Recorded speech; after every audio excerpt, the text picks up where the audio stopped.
महाराज जी, हमें गुरु की आवश्यकता क्यों है? विवाह की आवश्यकता क्यों है? विदेशों में तो विवाह होते ही नहीं, लिव इन में रहते हैं सारी जिंदगी। पर हमारी भारतीय दर्शन में, भारतीय सिद्धांत में विवाह के बिना यदि आप किसी महिला के संग हैं तो हमारे यहाँ उसे सही कहा जाता है कि गलत कहा जाता है? विवाह कर लो फिर रहो।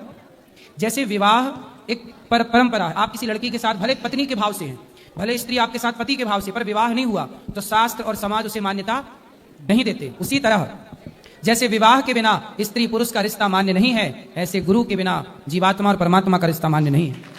इसलिए गुरु क्या करता है? गुरु मंत्र देता है, मतलब रिश्ता जोड़ देता है। जैसे विवाह हुआ, गठबंधन हुआ, आपका सदा के लिए संबंध जुड़ गया, ये आपकी पत्नी है। वेद साक्षी है, अग्नि साक्षी है और ध्रुव तारा साक्षी है, ये आपकी पत्नी है। उसी तरह जब गुरु मंत्र लेते हैं ना, तो आपको ईश्वर साक्षी होते हैं कि हाँ, अब ये मंत्र लेकर के अब इस परंपरा से आगे बढ़ना है, तो उसकी सिद्धि प्राप्त होती है। मंत्र तो ऐसे देखो, 2 रुपए का सिंदूर कोई भी लड़की लावे और अपने मांग में भर ले, तो क्या वो सुहागन मानी जाएगी? सिंदूर कौन देता है? पति, तब ना वो मांग मानी जाएगी, मांग मान्य होगी। उसी तरह जब तक मंत्र गुरु नहीं देता तब तक वो मंत्र मान्य नहीं होता। कोई भी मंत्र आप जपो। ऐसे है, छोटी छोटी लड़कियां खेल खेल में शादी खेलती हैं, सिंदूर ले आई, मां को भरते देखा, खुद भर लिया मांग। छोटी छोटी 5 साल 10 साल की लड़कियां, छोटी छोटी, तो कोई मान्य नहीं। उसी तरह गुरु, राम जी गुरु बनाए, कृष्ण जी गुरु, भगवान राम को क्या जरूरत थी? वो तो खुद भगवान है, खुद गुरु है। लेकिन नहीं, ये धरती में आए हैं ना, तो यहाँ की परंपरा गुरु बिन भव निधि तरय न कोई, जो विरंचि शंकर सम होई। शंकर जी भी इस धरती पे आए, शंकर जी आए तो हनुमान जी बनकर, पर हनुमान जी को भी गुरु की आवश्यकता पड़ी। फिर बिना गुरु के आपका मंत्र स्वीकार ही नहीं होगा। आप करते रहो जाप, जो करते ठीक है करो, लेकिन वह मंत्र तब प्रभावी होता है जब गुरु के द्वारा वही मंत्र प्रदान किया जाए। इसलिए हमारे यहाँ परंपराएं। तो इसमें हम कैसे फाइंड आउट करें कि ये गुरु बनाने लायक है? अब ये आप देखो कि किससे आपका मन है, जिससे आपको ज्ञान मिले, जिससे आपका मार्ग क्लियर हो, जिससे आपको ज्ञान मिले, जो आपके अंधकार को नष्ट कर सके अज्ञान के, वही आपका गुरु होता है ना। एक काम कर सकते हैं आप, यदि गुरु की चाहत है, कोई डिसाइड नहीं कर पा रहे हैं, तो आप जिन जिनको मानते हैं उनका स्मरण करके आप रात्रि को सो जाएं और भगवान से कहें कि प्रभु आप बताइए कि मैं किनको गुरु बनाऊं, तो भगवान अपने आप आपके स्वप्न में प्रेरणा दे देंगे। स्वप्न में उनकी छवि दिख जाएगी, कौन आपके गुरु होंगे। आप ऐसा भी कर सकते हैं। थैंक यू महाराज। और किसी का प्रश्न? खड़े हो जाओ भैया, सब लोग बैठ जाओ बेटा, आप लोग बैठ जाओ। गुरुजी प्रणाम। जी जी। गुरुजी मेरा एक प्रश्न है, क्या शिवलिंग को स्त्रियां छू नहीं सकती? क्यों नहीं छू सकती? असल में ज्योतिर्लिंग जैसे मैं गई थी त्र्यंबकेश्वर, वहां तो अंदर ही नहीं जाने दिया। हाँ, छूने की तो बात ही छोड़ो। नहीं, तो अब जैसे हम लोग यहाँ भी जाते हैं काशी, हाँ जी। तो काशी में भी तो हम लोग दूर से प्रणाम करते हैं। कहाँ कोई छू? भाई ऐसा है ना कि दूर इतनी भीड़ होती है, इतने लोग होते हैं, यदि आप ना 1 मिनट लगाएं उनके पास में, तो फिर पीछे 60 एक मिनट सब लगाएंगे तो जो बहुत पीछे उसका नंबर कब आएगा? जैसे नॉर्मल मंदिर में भी जाते हैं तो ज्यादातर औरतें मना करती हैं कि छूना नहीं है। ऐसा है कि आप प्रणाम कर लो दूर से, जरूरी नहीं है कि हम छुएं तो ही भगवान मिलेंगे। हम प्रणाम करें, भगवान के प्रति श्रद्धा रखें, भगवान मिल जाएंगे। यदि छूने का मना कर रहे होंगे तो शायद वहां का नियम होगा कि नहीं छू सकते, तो वहां के नियम को फॉलो कर लेना चाहिए, इसमें क्या है। ठीक है, धन्यवाद गुरु। और किसी का सवाल है? गुरुजी प्रणाम। जी। गुरुजी, धर्म और कर्म में क्या अंतर है और उसमें बड़ा कौन है? आप किसे बड़ा मानती हैं? मैं कर्म को बड़ा मानती हूँ। कर्म। मतलब मेरा मतलब यह है कि हम पूजा करते रहे, माला जपते रहे और अपना कर्म छोड़े जो हमारे फर्ज हैं, तो वो मुझे अच्छा नहीं लगता। लेकिन सब कहते हैं कि माला जपो, तो उसमें मैं कंफ्यूज हूँ कि क्या करना चाहिए। अच्छा, कर्म बड़ा है आप मानती हो, खड़ी रहो। ये बताओ, कसाई गाय काटता है, बकरी काटता है, क्या कर रहा है वो? अपना कर्म कर रहा है। कर्म। तो फिर कर्म बड़ा है तो कसाई का गाय काटना भी बड़ा होगा आपके हिसाब से? नहीं। अच्छा, तो वो मुर्गी मारने वाला दुकान में बैठा खोला है, वो क्या कर रहा है? अपना कर्म कर रहा है। नहीं, तो हमारे सनातन धर्म में तो हम मानते ही नहीं ना, ऐसे काम करते ही नहीं। मानो ना मानो, आपने बात कर्म की, कर्म तो हो रहा है, आप पलकें झपका रहे हैं, ये भी कर्म हो रहा है। वो कसाई गाय काट रहा है, कर्म हो रहा है। शराबी शराब पी रहा है, क्या कर रहा है? अपना कर्म कर रहा है। हमारे सनातन धर्म में तो गुरु जैसा होता नहीं ना। नहीं होता। बात धर्म की बाद में आई, पहले किसकी बात आई? कर्म की। तो कर्म तो हो ही रहा है। शराब पीने वाला पानी पिए, पानी पीना भी कर्म है, नहीं है? और शराब पीना भी कर्म है, दूध पीना भी कर्म है। मैं आपको अच्छी बातें कह रहा हूँ, ये भी कर्म है। मैं आपको गाली देने लग जाऊं, ये भी तो कर्म ही होगा, क्योंकि कर्म हो ही रहा है। आपका दिल धड़क रहा है, क्या हो रहा है? कर्म हो रहा है उसका, वो अपना कर्म कर रहा है। उसी तरह इस संसार में जो हो रहा है सब कुछ कर्म हो रहा है, हो रहा है। तो फिर कर्म यदि बड़ा है तो कसाई का गाय काटना भी बड़ा हो जाएगा, फिर गाली देना भी बड़ा हो जाएगा। फिर कर्म बड़ा है तो शराबी कहे मैं तो अपना कर्म कर रहा हूँ भाई, शराब पी रहा हूँ। फिर बलात्कारी कहे जी क्या कर रहा है? मैं तो अपना कर्म कर रहा हूँ, बलात्कार कर रहा हूँ। इसका मतलब कर्म बड़ा नहीं है। क्या बड़ा है? धर्म बड़ा। धर्म। धर्म से ही पता लगता है, धर्म ही वो कसौटी है जो ये बताती है कि ये कर्म करो और यह कर्म ना करो। आप अपने बच्चों को रोकती हो ना, ये मत कर, रोकती हो ना? हाँ या ना? हाँ। क्यों रोकती हो? सब कुछ करने दो ना। नहीं पता, मतलब हमारा अनुभव है कि ये चीज आपके लिए सही नहीं है, तो हम रोकते हैं। हाँ, वही है धर्म। धर्म ही ये बताता है कि ये करो, ये मत करो, ये करो, ये मत करो, यहाँ जाओ, यहाँ मत जाओ, ये बोलो, ये मत बोलो, ये खाओ, ये मत खाओ। इसलिए धर्म की कसौटी से यदि कर्म किया जाएगा तो धर्म युक्त कर्म यदि है तब वह कर्म बड़ा है। यदि धर्म युक्त कर्म नहीं है तो वह कर्म नरकगामी होगा। रावण ने सीता मां को चुराया, क्या किया उसने? कर्म किया पर गलत कर्म किया। भाई गल तो सही तो बाद में लगाना, पर है तो कर्म। भाई आपने बोला है गलत काम, गलत कर्म है, पर गलत कर्म और सही कर्म है तो दोनों कर्म ही। वो तो गलत सही बाद में पता लगेगा, वो तो फिर बाद का विषय है, उसमें मंथन होगा कि भाई सही था कि गलत। अभी तो हो गया ना। तो ये हम तो यही रोक रहे हैं कि गलत ही ना हो। रावण ने जो किया वो कर्म था, लेकिन उसके कर्म में धर्म नहीं था, इसलिए कर्म करना चाहिए। कर्म बड़ा होगा तब जब धर्म होगा उस कर्म में। इसलिए धर्म के अनुसार जो धर्म आज्ञा करे वही कर्म करो। माँ बाप की आज्ञा है, गुरु की आज्ञा है, शास्त्र की आज्ञा, माँ बाप की सेवा करो। सेवा का कर्म करना, माँ बाप को कभी अपमानित करने का कर्म ना करना। तो कर्म हमारे यहाँ दो तरह के होते हैं। वैसे तो संचित, क्रियमाण, प्रारब्ध 3 प्रकार के कर्म हैं, पर मैं यहाँ सरल भाषा में बताऊं, कर्म 2 तरह के हैं। एक कर्म वो है जो करना चाहिए और एक कर्म वो है जो नहीं करना चाहिए। अब करें कि ना करें ये कौन डिसाइड करेगा? धर्म ही बताएगा। इसीलिए धर्म चाहिए। आप आटा चालती हो चलनी से आटा चालती हो तो क्या होता है? 2 भागों में डिवाइड होता है। हाँ। नीचे आटा गिर जाता, साफ वाला चोकर ऊपर रह चोकर ऊपर जाता। रह जाता। उसी तरह धर्म चलनी है। धर्म से चालकर कर्म करोगे तो धर्म बताएगा कि ये कर्म कर लो, ये कर्म मत करो। धर्म ही वो कसौटी है। इसलिए धर्म छोड़ दोगे तो कर्म कौन सा करोगे फिर? एक गुरुजी आप कहते हैं कि हमारी कथा में आपको क्या अच्छा लगा। कुछ मिथ्या होती हैं, जैसे आपने कल मैंने आपकी कथा सुनी कि सीता, रामचंद्र जी ने सीता को वनवास दे दिया, एक धोबी के कहने पे छोड़ दिया। लेकिन जब मैंने कथा सुनी तो मुझे एहसास हुआ कि सीता, रामचंद्र जी नहीं छोड़ा, सीता जी खुद गई और उन्होंने अपने बच्चों का लालन पालन भी एक तपस्वी के यहाँ किया, तपोवन में किया, लेकिन उसमें भी उनका एक सुविचार ही था। फिर वो धरती में क्यों समाई? अब उनकी लीला हो गई थी पूरी। अब सबको पता चल गया कि सीता निर्दोष है, और जब निर्दोष है तो सीता मैया ने स्वयं सोचा कि मैं नहीं भी समाती तो मैं इन लोगों के साथ अब कैसे रहूंगी जिन्होंने मेरे चरित्र पर उंगली उठाई। अब बताओ कैसे रहे हम आपके साथ यदि कोई चरित्र पर उंगली उठाए? चलो बाद में सिद्ध भी हो जाए कि हम साफ हैं, पवित्र हैं गंगा की तरह, लेकिन उंगली तो आपने उठा ही दी ना। इसलिए तो सीता मैया ने फिर स्वीकार नहीं आज तक हम यही सोचते थे कि आपने आज कथा में कहा कि शिव पार्वती जी को पहले वो सती थी, फिर वो बाद में पार्वती बनी। तो हमें तो आज तक यही पता था कि वो यज्ञ में गई थी, अपने प्रजापति जी के पिताजी ने उन्हें बुलाया नहीं था, शिव जी का अपमान किया था, तो इस कारण उन्होंने आत्मदाह किया था। और आज आपने बताया कि उन्होंने उन्हें माँ के स्वरूप में देख लिया था। तो इसमें दोनों बातों में क्या सत्य है? दोनों सत्य है ना। शंकर जी ने त्याग दिया सती जी को, अब हम तुम्हें पत्नी रूप में स्वीकार नहीं करेंगे। और उसी समय पिता ने यज्ञ किया तो यज्ञ में गई तो वहां शिव जी का कोई भाग ही नहीं था। तो माता सती पिता के घर पर पति का अपमान देखा तो उन्होंने अपने आप को योग अग्नि में जलाकर भस्म कर दिया। अच्छा, दोनों ही बातें सत्य हैं। दोनों ही सही। धन्यवाद गुरु जी। चलो एक खड़े हो जाओ। गुरुजी के चरणों में सादर नमन। खुश रहिए। मेरा प्रश्न है कि मन के भटकाव को कैसे रोका जाए? मन के भटकाव को रोकना है तो सिंपल उपाय है। ये बताओ, मंदारी बंदर को नचाता है कि नहीं? हाँ या ना? हाँ। तो कैसे नचाता है? अपने इशारों से। इशारों से।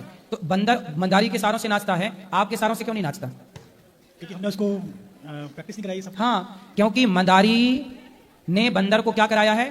प्रैक्टिस। कई महीनों तक उसे ट्रेंड किया। जब बंदर को मंदारी नचाता है तो कई महीने उसकी ट्रेनिंग करता है, ट्रेंड करता है, सिखाता है। उसी तरह आप भी अपने मन को नित्य कथा सुनाओ, नित्य भगवान के दर्शन कराओ, मन को धीरे धीरे धीरे ट्रेंड करो, सिखाओ, समझाओ, पढ़ाओ। रे मन चल लग कथा में। जब मन को लगाओगे तो लगेगा। यदि बंदर वश में हो सकता है तो मन भी वश में हो सकता है। कैसे? प्रैक्टिस करत करत अभ्यास के जड़मति होत सुजान, रसरी यावत जात है सिल पर पड़त निशान। करने से होगा। मन कथाओं में लगाओ, रोज कीर्तन करो, थोड़ा सा मन भगवान की माला में जप में लगाओ, श्रीमन नारायण जपो। धीरे धीरे जब मन कथा में लगेगा, कीर्तन में लगेगा, भक्तों के बीच में, फिर धीरे धीरे मन लगना स्टार्ट होगा। ठीक है?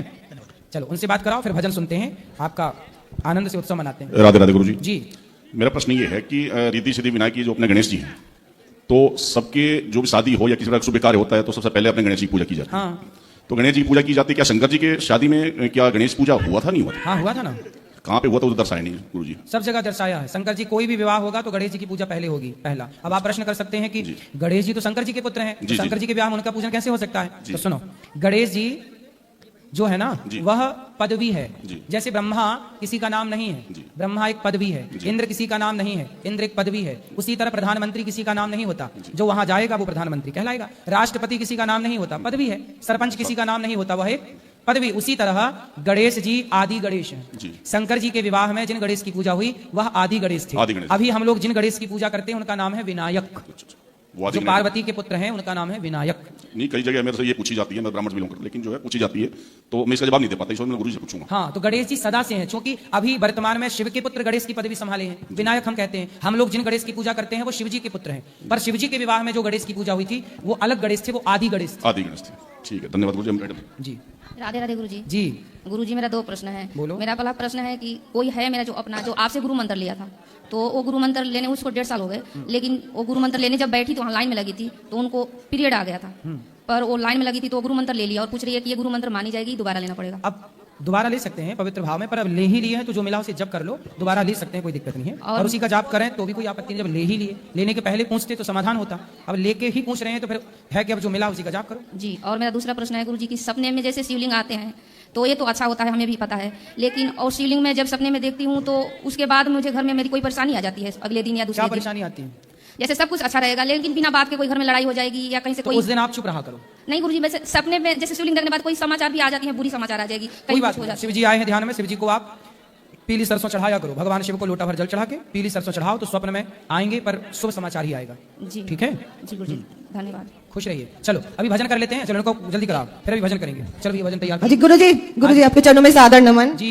मेरा एक प्रश्न है गुरुजी आपसे, मैं बहुत दिन से आपसे मिलना चाहती थी। मेरी माताजी जो हैं वो कैंसर की पेशेंट हैं, वो लगभग 6 साल से कैंसर से जूझ रही हैं। तो उनको पहले ब्रेस्ट कैंसर हुआ था, तो उसका ऑपरेशन के बाद फिर वो बॉडी में धीरे धीरे फैल गया। तो पहले वो बहुत भक्ति करती थी, जैसे सोमवार का व्रत हुआ, थर्सडे का व्रत हुआ, महादेव को और सबको बहुत मानती थी। बट धीरे धीरे जैसे कैंसर उनका प्रोग्रेस करता गया, हमने सारा इलाज कराया, तो उनका धीरे धीरे भगवान पर से ना, जैसे हम बोलते भी है ना कि तुम इतनी भक्ति करती थी, तुमने भक्ति क्यों छोड़ दी, तो वो कहती है भगवान को तो हम याद करते हैं, लेकिन अगर भगवान के पास जाना पड़ता है वो ये बात नहीं समझती है गुरुजी। तो कुछ मुझे इस बारे में बताइए आप कि कैसे उनको ये समझाया जाए। इसलिए भगवान की भक्ति स्वार्थ से नहीं करना चाहिए।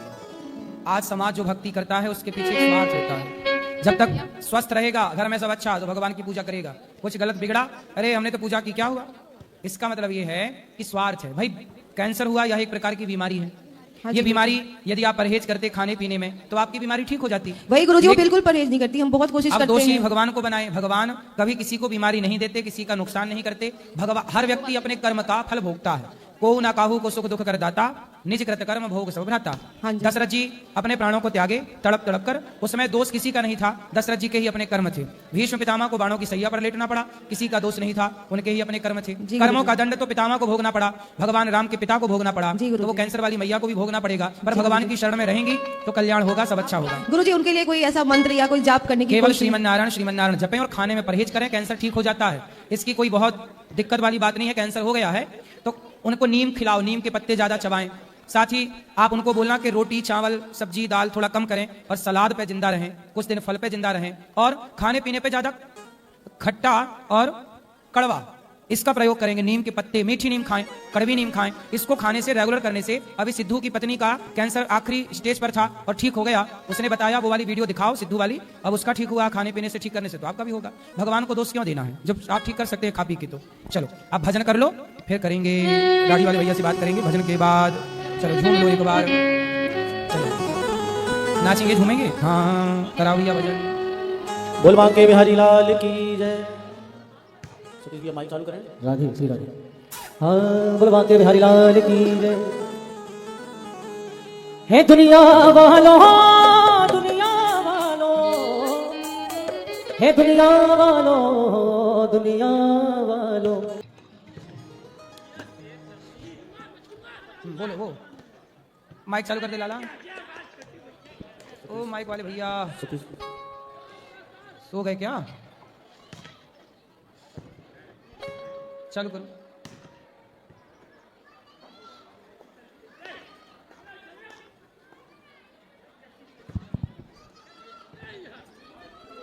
राधे राधे महाराज जी। जी ये मुझे माता मिली थी बाहर, बहुत तेजी से रो रही थी। ये कह रही थी महाराज जी से मेरी मुलाकात कराई। अच्छा, बात कराओ मैया से। गुरुजी राम। राम राम, कहाँ से आई हो मैया? मैं जी आई बड़ौद की तरफ शामली से। कौन कौन है घर पे? घर पे 3 लड़कियां हैं, शादी हो रही, एक लड़का है उसकी भी शादी हो रही। अच्छा, बहू है, सब ठीक है, पर मुझे बहुत परेशान कर, 10 साल तक मुझे बहुत परेशान कर दी। मैं आज मजबूरी में हो गया, मैंने आज घर छोड़ दिया। मुझे मारे भी, अब 2 महीने तो अपने घर जा रही, बच्चों को लेकर कह रही, उसने कहा लड़के को, अब या तो अपनी माँ को काट दे और नहीं तो मैं फांसी खा के मर जाऊंगी, नहीं तेरे पे केस गिरूंगी, या तो मारेगी या मैं रहूंगी। कौन बोला? बहू ने कहा लड़के को। अच्छा, दोनों 10 साल का पोता है, पोती है, उन्हें भी लेके जा रही, यहीं पढ़ाऊंगी, वहां नहीं ले जाऊंगी, या तो मुझे बिल्कुल नारी करो। नारी भी कर रखी। तो बेटे ने क्या बोला फिर? बेटा तो मजबूर हो रहा, दोनों तरफ से वो परेशान, उसे भी लेकर मुझे भी परेशान लेकर। मैं आज भी उससे छुपकाई क्यों, वो दुखी है सब तरह से। वो नुकह जो तू घर से निकट गई और या वो मर गई तो मैं भी मर जाऊंगा। वे दोनों मरण को तैयार है। नुकह अब नु बताओ मैं कैसा करूं? पत्नी मतलब बहू भी मरने को तैयार है, बेटा भी? बहू नु कहवे जो तेरी माँ घर में रही तो मैं फांसी खा के मरूंगी। अच्छा, बहू कह रही है कि आप रहोगी तो वो मर जाएगी फांसी लगा के, और बच्चों को लेकर वहीं रहूंगी। कहाँ? अपने घर। तो जब मर जाएगी तो कहीं रहेगी वहाँ? 2 महीने तो जारी है, 2 महीने तक। 2 महीने से मायके है? हाँ, बच्चों को भी ले जा रही, 10 साल का पोता है। अच्छा, और अब जो मैंने कहूँ लिया भाई उन्हें तो कह रहा, अब वो कह रही है बिल्कुल घर पोषण करो, और नहीं तो मैं घर में रहूंगी, मैं जो यहाँ की तो मैं जड़ के मरूंगी, खांसी खा के मरूंगी, या तो अपनी माँ को राख या मुझे राख। मैं इस समस्या तो 10 साल तक जूझ रही थी। ये बड़ी समस्या है। देखो, बहुआ कहती है या तो बस या तो बहू कह रही है कि हमें रखो, या तो कह रही है कि लड़का मेरा मजबूर है, लड़का मुझे छोड़ना भी नहीं चाहता, पर लड़का मजबूर है, वो उसे भी देखे है, उसके 2 बच्चे हैं, उसे भी उनकी पढ़ाई छूट रही। अब नु बताओ कैसा करूं मैं? 10 साल। चलो, भगवान सब ठीक करेंगे। भगवान बात कराना मेरी बेटे से, मैं एक बार समझाऊंगा उसको, बहू से भी बात कराना, समझाऊंगा। ठीक है, अभी बात करेंगे। महाराज जी, एक छोटी सी बात मुझे कहनी है। बोलो। ऐसा हुआ है, मैंने अपनी पत्नी को दे दिया तलाक। आप कौन है इनके? मैं तो अलग हूँ, ये तो माता अलग है। अच्छा, हाँ जी। आपने दे दिया तलाक? जी। क्यों? मेरी पत्नी ने तलाक मांगा था, मेरी सास ने बोला मेरी पत्नी मतलब अपनी पत्नी को, यानी कि मेरी लड़की को तलाक दे दो। ठीक है, मैंने दे दिया जी, खुशी के लिए। फिर अब वो मुझे, मेरी सास जो है धमकी देती है। क्या? ये कहती है पैसे जितने मांगू इतने दे देना, वरना तेरी जिंदगी बर्बाद कर दूंगी, गंदे एलिगेशन लगा के। क्या लगा के? अच्छा, तो शादी, अब तलाक हो ही गया ना जी, तो अब क्या करेगी? और बोल रही है तलाक के बाद देख लूंगी आपको। हाँ तो बोले देख ले, शादी के पहले भी तो देखी थी बुढ़िया ने, अभी और देख लो, क्या देखेगी? तो और क्या देखेगी? महाराज जी, मैं कहना चाहता हूँ, इसका पाप का भाग्य किसको मिलेगा, मेरी सास को या मुझे?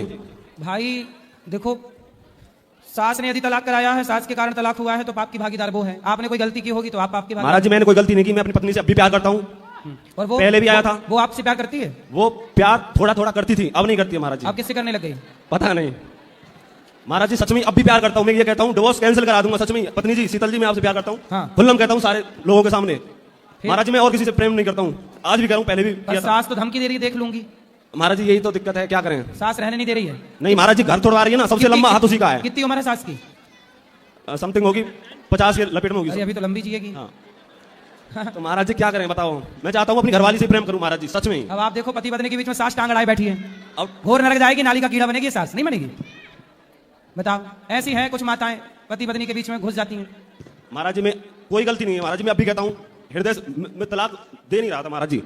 एक काम करो, शीतल तुम्हारी पत्नी है ना? जी जी। उसको ले आना मेरे पास में, समझाओ। वो नहीं आएगी। क्यों? मेरी सास कहती है ये ढोंगी है, जो कुछ बोलते हो आप। और जो महाराज जी से बुलवाते हो, ये ढोंग विद्या है। अच्छा जी। तो वो सास बड़ी अच्छी है? अरे महाराज जी, बहुत चंट है मेरी सास, ऐसी नहीं है, बहुत निकलती हुई है, सच में महाराज जी। हाँ, बहुत लंबी निकलती हुई है महाराज जी, मैं खुल्लम कहता हूँ इस बात को। क्या करती है? निकलती हुई है मतलब ये क्या होता है निकलती हुई? एयर फेयर में चलती है महाराज जी। हेर फेर में? हाँ, लगा लो मेरा ही घर तोड़वा दिया, अपनी बेटी का ही घर तोड़वा दिया। बेटी घर बैठाई है? कितने घर तोड़वाती होगी दिन में? मंत्रा है, मंत्रा है। जी जी। पिछले जन्म की मंत्रा है क्या महाराज जी? अरे पिछले जन्म में मंत्रा यही तो नहीं थी? हाँ जी। सबके घर तोड़ाने का ठेका ले रखी है, टेंडर लेती हो कि घर तोड़ाने का? नहीं महाराज जी। हाँ। मेरा प्लीज रिक्वेस्ट है, मेरा एक बच्चा है लड़का, और शीतल से कृपा करके सुन लेगी, वो देखती है आपकी वीडियो। हाँ। तो वो देखती है तो इतने नहीं समझ पाई कि उसकी माँ उसको गलत गाइड कर रही है, गलत समझा रही है? जी महाराज जी, मैं सच में भी तलाक दे रहा था ना, बहुत रोया था महाराज जी। मैं चाहता नहीं हूँ मैं अपनी पत्नी को तलाक दूं। शीतल नहीं रोई? आपकी पत्नी नहीं रोई? वो बोलती नहीं है महाराज जी, चुप ही रहती है, पता नहीं सांप सूंघ गया है क्या है, या तो शादी ना करती तो अच्छा है, रड़ुआ मर जाते महाराज जी, और क्या करते? सही है, सही है। है पत्नी फिर भी बताओ साथ नहीं रह रही है? महाराज जी मेरी कोई बच्चा किसके पास है, तुम्हारे पास? किसके पास? मेरी पत्नी के पास है महाराज जी। अच्छा। वो कहती है मैं बच्चा भी नहीं दूंगी। अब तलाक दे दिया है, तलाक भी नहीं दे रही महाराज जी। तलाक तो हो गया? नहीं दिया है मैंने अपनी तरफ से। तो आपने तो दिया है, उसने थोड़ी दिया है। उसने नहीं दिया, अभी वही तो कमी है, ना तो प्यार कर रही है ना ही तलाक दे रही है। कहाँ जाए पुरुष? सर ये बताओ महाराज जी, बहुत परेशान हूँ। अब क्या बताएं?